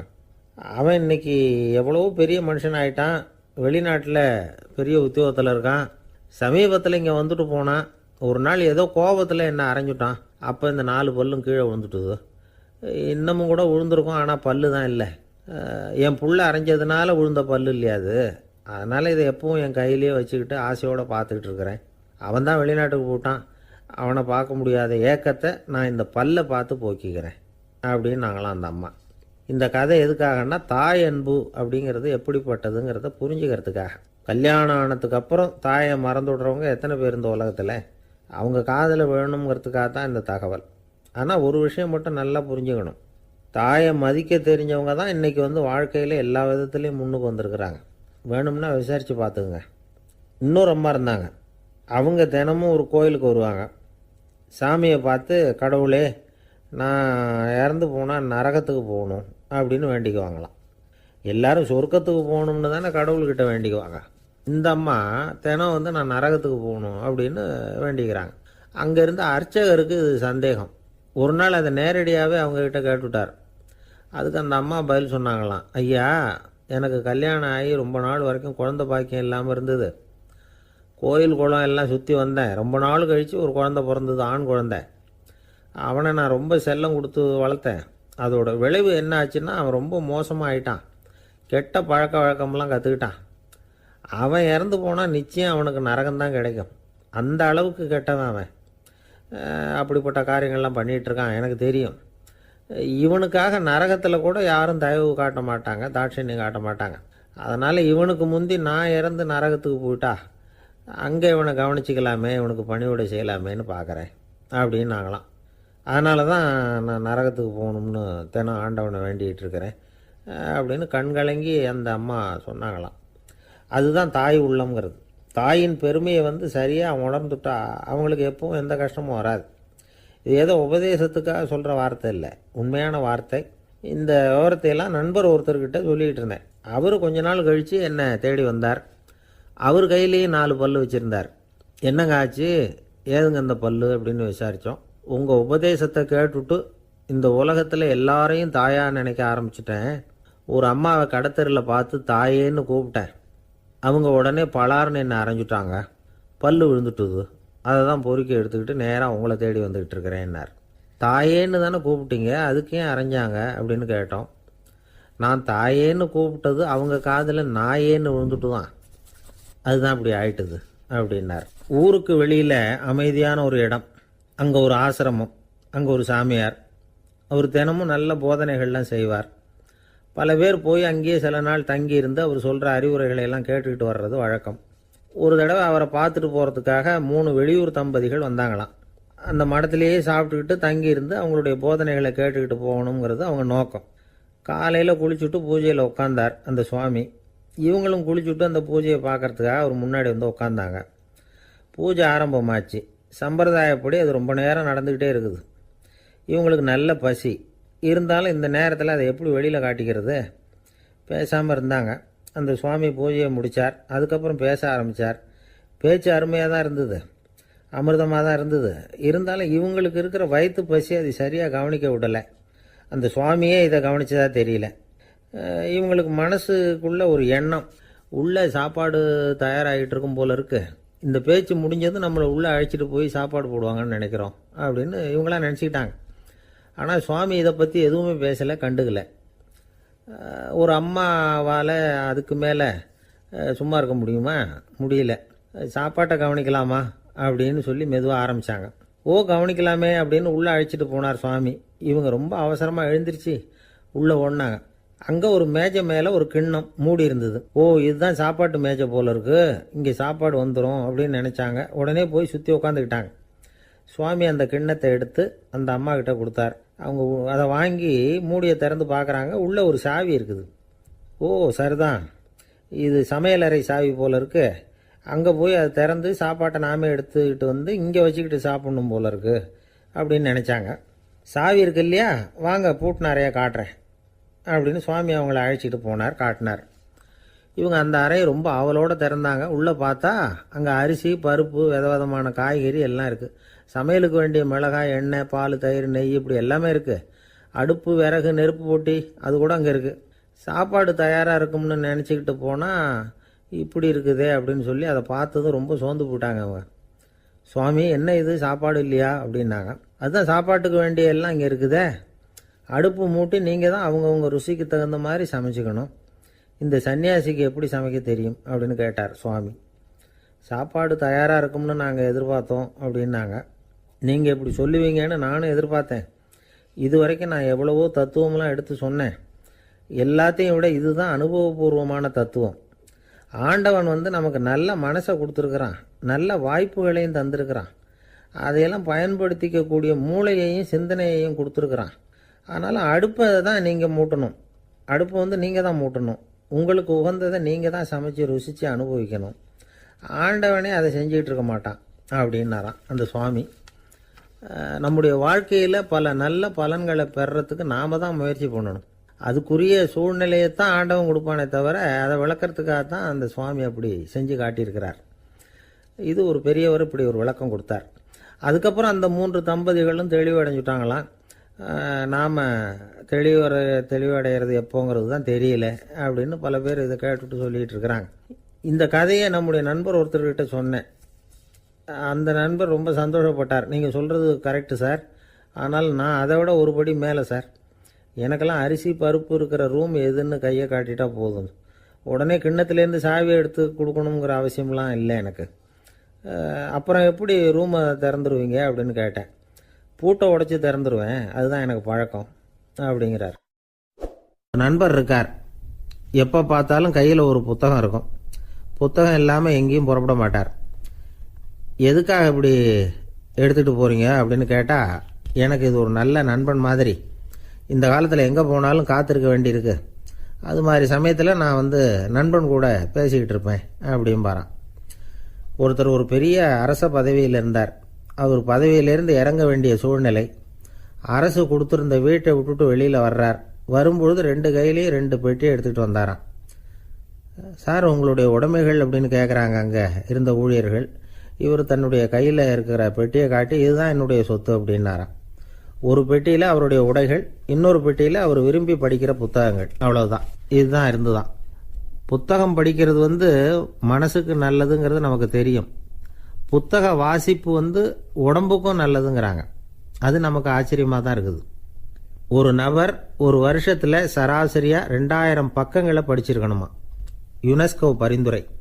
ஆனால் நம்ம நாட்டில் நாம் சராசரியாக படிக்கிறது 32 பக்கங்கள். அவ்வளவுதான். இவ்வளவுக்கு நம்ம நாட்டில் 6000க்கும் மேற்பட்ட நாளேடுகள், 2000க்கும் மேற்பட்ட இதழ்கள், மலர்கள், இவ்வளவு இருந்தோம் சரியாக வரல.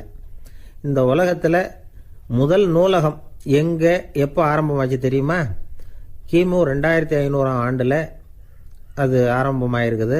பாபிலோனியாவில் அமில் அணு அப்படிங்கிற அரசன் தான் நூலகத்தை உருவாக்கி இருக்கிறான். அப்போல்லாம் தாள் கிடையாது, களிமண் தான்.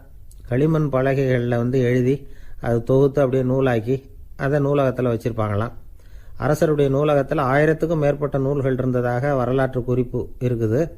அது மட்டும் இல்லை, அந்த நூலகத்தில் பொருள் வாரியாக, அதாவது சப்ஜெக்ட் வாரியாக புத்தகங்களை வகைப்படுத்தி வச்சுருந்தாங்களாம். அதில் மிச்சம் இருந்த ஒரு 25 களிமண் பலகை புத்தகங்கள் இன்றைக்கும் பிரிட்டிஷ் அருங்காட்சியகத்தில் இருக்குதான். அச்சு, தாள் இதெல்லாம் ஏற்பட்டதுக்கு அப்புறம் அமைக்கப்பட்டது தான் பிரான்சில் இருக்கக்கூடிய பாரிஸ் நூலகம். 1480 பிரெஞ்சு மன்னர் 11ஆம் லூயி இந்த நூலகத்தை அமைச்சாராம். ஆனால் அப்போல்லாம் அரசர்கள் மட்டும்தான் நூலகத்தை பயன்படுத்த முடியுமா. அதுக்கப்புறம் 17ஆம் நூற்றாண்டில் இந்த முறை மாறி பொதுமக்கள் அங்கே போகலாம், படிக்கலாம் அப்படிங்கிற நிலைமை வந்துதான். போட்லியன் நூலகம் அப்படின்னு அதுக்கு பேர், பாரிஸ் நகரத்தில் இருக்குது. அங்கே தான் நூல்களின் பட்டியல் தயாரிப்பு பணி ஆரம்பமாச்சு. கல்வி வளர்ச்சியையும் நூலகத்தையும் இணைச்சவர் நெப்போலியன் போனபார்ட். முன்பணம் செலுத்தி புத்தகத்தை படிக்கிற முறையையும் அவர் தான் கொண்டுட்டு வந்தாராம். மக்கள்கிட்ட வசூலிக்கிற வரியின் ஒரு பகுதியை நூலகத்துக்கு பயன்படுத்தினவரும் அவர் தானா. நெப்போலியன் நூலகத்தில் உலகத்தில் உள்ள எல்லா மொழி நூல்களும் இருக்குதான். அங்கே ஒரு தமிழ் நூலும் இருந்திருக்குது. அது என்னென்னா கம்பராமாயணம். சோவியத் யூனியனுக்கு படையெடுத்து போனப்போ அங்கேருந்து லட்சக்கணக்கான புத்தகங்களை இந்த பனிச்சறுக்கு வாகனங்கள் இருக்குல்ல, அதில் கொண்டுகிட்டு வந்ததாக வரலாறு. அடுத்தபடியாக குறிப்பிட்டு சொல்லத்தக்க நூலகம் எதுன்னா பிரிட்டிஷ் நூலகம். மிக பழைய கையெட்டு பிரதியெல்லாம் கூட அங்கே இருக்குது. 1753 ஆரம்பமாச்சு. அதில் உள்ள நூல்களை வரிசையாக அடுக்கினா 180 கிலோமீட்டர் நீளத்துக்கு வருமா. மிகப்பெரிய நூலகம் அமெரிக்க தலைநகர் வாஷிங்டனில் இருக்குதான். இந்தியாவை பொறுத்த வரைக்கும் பெரிய பழைய நூலகம் எதுன்னா கல்கத்தா நூலகம். எல்லா இந்திய மொழி நூல்களும் இங்கே உண்டு. மகாகவி பாரதியார் நடத்தின இந்தியாங்கிற இதழின் எல்லா பிரதிகளும் அங்கே பாதுகாப்பாக இருக்குது. படிக்கும் பழக்கம் இங்கே வளர வேண்டியிருக்குது. ஒருத்தர்கிட்ட ஒரு புஸ்தகத்தை கொடுத்து விமர்சனம் எழுத சொல்லியிருந்தாங்க. கொஞ்ச நாள் கழித்து அவரை போய் பார்த்து, என்னங்க புஸ்தகத்தை படித்து பார்த்தீங்களா அப்படின்னு கேட்டாங்களாம். இதுக்கு அவர் சொல்லியிருக்கிறார், இன்னும் நான் படித்து பார்க்கலிங்க, இப்போ தானே விமர்சனமே எழுதி முடிச்சிருக்கிறேன், இனிமே தான் படிக்கணும் அப்படின்னாராம். ஒருத்தர் அவசரமாக போய்கிட்டு இருந்தார். எங்கே போய்கிட்டு இருக்கீங்க அப்படின்னு கேட்டார் ஒரு பெரியவர். கடைக்கு போகிறேன் சார், சாமான் வாங்கிறதுக்கு அப்படின்னார். அங்கே போகிறதுக்கு முன்னாடி தெரிஞ்சிக்க வேண்டியதெல்லாம் தெரிஞ்சுக்கிட்டீங்களா அப்படின்னு கேட்டார் பெரியவர். கடைக்கு போய் காசை கொடுத்து ஒரு பொருளை வாங்கிட்டு வரப்போகிறோம், இதில் தெரிஞ்சிக்க வேண்டியது என்ன இருக்குது அப்படின்னார் அலட்சியமாக. இப்போ அந்த பெரியவர் பேச ஆரம்பித்தார். இந்த உலகத்தில் எந்த ஒரு செயலில் இறங்குறப்போவும் நாம் நல்லா ஆலோசனை பண்ண வேண்டிய விஷயம் 5 அப்படின்னார். உதாரணமாக, ஒருத்தன் கடைக்கு போய் ஏதோ ஒரு பொருளை வாங்கிட்டு வர போகிறான்னு வச்சுக்கங்களேன். அப்போ கூட அவன் 5 விஷயங்களை பற்றி தெரிஞ்சுக்க வேண்டியிருக்குது அப்படிங்கிறார் அவர். முதல்ல அந்த பொருள் எப்படிப்பட்டது அப்படிங்கிறத தெரிஞ்சுக்கணும். ரெண்டாவதாக தன்னை பற்றியும் தெரிஞ்சுக்கணும். அப்போ தான் அந்த பொருள் தனக்கு தேவையா இல்லையா அப்படிங்கிறத புரிஞ்சுக்க முடியும். மூணாவதாக தெரிஞ்சுக்க வேண்டியது ஒன்று இருக்குது. அது என்னென்னா, அந்த பொருளை அடையறதுக்கு வழி என்ன அப்படிங்கிறத தெரிஞ்சுக்கணும். அதாவது எவ்வளவு பணம் கொடுத்தா அது கிடைக்கும், இது மாதிரியான விஷயங்கள். நாலாவதாக அந்த பொருளை அடையிறது மூலமாக நாம் அடையக்கூடிய பயன் என்ன அப்படிங்கிறதையும் உணரணும். அஞ்சாவது, அந்த பொருளை அடையிறதுல இருக்கக்கூடிய தடை எது அப்படிங்கிறதையும் நாம் தெரிஞ்சுக்கணும். பெரியவர் பேசுறது ஏதோ தத்துவம் மாதிரி தெரியுது இல்லையா, தத்துவம்தான். அதாவது இப்படி உலகியல் வாழ்க்கையில் சின்ன சின்ன விஷயங்கள்லேயே நாம் 5 விஷயங்களை தெரிஞ்சுக்க வேண்டியிருக்குது. அது ரொம்ப அவசியமாக இருக்குது. பேரின்ப நிலைன்னு சொல்கிறாங்கல்ல, அது மாதிரி பெரிய சமாச்சாரங்கள்லேயும் இந்த 5 விஷயங்களை நாம் தெரிஞ்சுக்க வேண்டியிருக்குது. அதுக்கு பேர் என்னன்னா அர்த்த பஞ்சகம். வைணவ சமயத்தில் அர்த்த பஞ்சகம்ங்கிறது ரொம்ப பெரிய விஷயம். கடைக்கு போகிறது மாதிரி கடவுளை பார்க்க போகிறப்பவும் நாம் 5 விஷயங்களை தெரிஞ்சுக்கணுமா. முதல்ல பரம்பொருள் அப்படிங்கிறது என்ன, அதோட தன்மைகள் என்ன, இதை தெரிஞ்சுக்கணும். இதுக்கு பேர் என்னன்னா பரமாத்ம ஸ்வரூபம் அப்படின்னு பேர். ரெண்டாவது, நாம் யார், நம்மோட தன்மை என்ன அப்படிங்கிறத தெரிஞ்சுக்கணும். நான் யாருன்னு எனக்கே தெரியலங்கிறப்போ இதை நான் சொல்கிறேன்னு இது என்னுடையதுன்னு சொல்கிறது தப்பு தானே. அப்புறம் மூணாவது விஷயம், பரம்பொருளை நாம் அடையிறதுக்கு வழி எது, இதை தெரிஞ்சுக்கணும். இது உபாய ஸ்வரூபம் அப்படின்னு பேர். நாலாவது விஷயம், நாம் அடைய வேண்டிய பயன்கள் என்ன அப்படிங்கிறது தெரிஞ்சுக்கிறது. இதுக்கு புருஷார்த்தம் அப்படின்னு பேர். அஞ்சாவது, அந்த பயனை அடைய விடாமல் தடுக்கிற தடைகள் யாவை அப்படிங்கிறது தெரிஞ்சுக்கிறது. இது விரோதி ஸ்வரூபம். இதைத்தான் தடையியல் அப்படின்னு சொல்கிறாங்க. அதாவது பரமாத்மாவை பற்றிய அறிவு, ஜீவாத்மாவை பற்றிய அறிவு, உபாயம் பற்றிய அறிவு, புருஷார்த்தம் பற்றிய அறிவு, இந்த 4 அறிவுக்கும் எதிரடையா, அதாவது அதையெல்லாம் தப்பாக புரிஞ்சுக்கிறதால உண்டாகக்கூடிய அறிவு விரோதி ஸ்வரூபம். என்ன இது தகவலில் ஏதாவது கதை சொல்லுவீங்கன்னு பார்த்தா ஏதோ தத்துவம் பேசிகிட்டு இருக்கிறீங்களே அப்படின்னு நினைக்கலாம். இதுவும் தெரிஞ்சுக்க வேண்டிய ஒரு பெரிய விஷயந்தான். காதில் போட்டு வச்சா எப்போவாவது உபயோகப்படும். என்னுடைய நண்பர் ஒருத்தர் ஒரு நாள் என்கிட்ட சொன்னார், சார் அடுத்த மாதம் தஞ்சாவூரில் ஒரு கல்யாணம், போகிறதா வேண்டாமா அப்படின்னு ஒரே குழப்பமாக இருக்குது அப்படின்னார். நான் உடனே இந்த அர்த்த பஞ்சக உபதேசம் பண்ண ஆரம்பித்தேன். அவர் எல்லாத்தையும் பொறுமையாக கேட்டுவிட்டு, சரி சார் நான் போகிறதுன்னு முடிவு பண்ணிவிட்டேன்னார். எப்படி இந்த முடிவுக்கு வந்தீங்க அப்படின்னு கேட்டேன். அவர் சொன்னார், சார் அந்த 2வது பாயிண்ட் ஒன்று சொன்னீங்களே, அதை புரிஞ்சுக்கிட்டதுக்கு அப்புறம்தான் இந்த முடிவுக்கு வந்தேன் அப்படின்னார். என்ன 2வது பாயிண்ட்டுன்னு? அதாவது தன்னை பற்றி புரிஞ்சுக்கணும் அப்படின்னு சொன்னீங்க. உடனே என்னை பற்றி புரிஞ்சுக்கிட்டேன், நான் யாருங்கிறது எனக்கு தெரிஞ்சுது, உடனே போகிறது தான் நல்லதுன்னு முடிவு பண்ணிவிட்டேன்னார். நீங்கள் யாருன்னு கேட்டேன். நான் தான் சார் அந்த கல்யாணத்தில் தாலி கட்ட வேண்டிய மாப்பிள்ளை அப்படின்னார். அந்த காலத்தில் அண்ணாமலை ரெட்டியார்னு ஒருத்தர் இருந்தார். அவர் வெங்கனூர் அப்படிங்கிற கிராமத்தில் இருந்தார். அங்கேருந்து விருத்தாசலம் கோவிலுக்கு தவறாமல் போயிட்டு வந்துக்கிட்டு இருந்தார். இடையில் வெள்ளாறு, அதில் ஒரு சமயம் வெள்ளம் வந்துட்டுது.